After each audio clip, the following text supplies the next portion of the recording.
Okay, so here's the enclosure all printed up. This is a test piece that I used. I spray painted this, and then I used acetone to wipe it away. But I'm not sure which direction I'm going to go for the actual finished piece. But I'm going to show you how I press these brass inserts in to the standoffs on the inside of the enclosure. So these little brass inserts, they have little ridges. You can use a soldering iron to press these into the standoffs. I'll show you how to do that.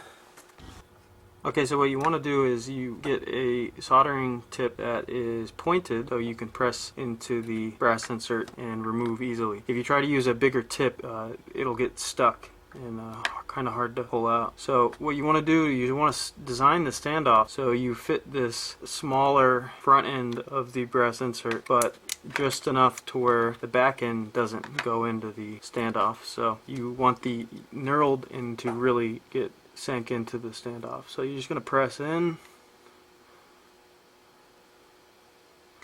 and release. And you want the soldering iron to be as hot as possible because you want this to happen as quickly as possible. If you use too low of a temperature, what ends up happening is the standoff gets kind of soft and can collapse on you.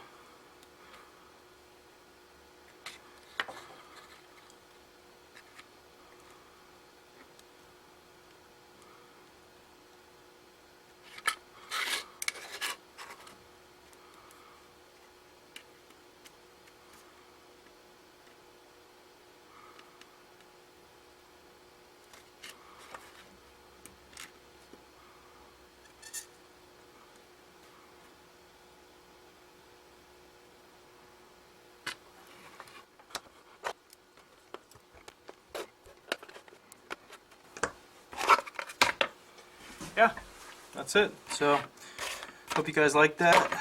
It's a really easy way to add some strength to your project if you need it, and it's cheap and easy. So see you guys later.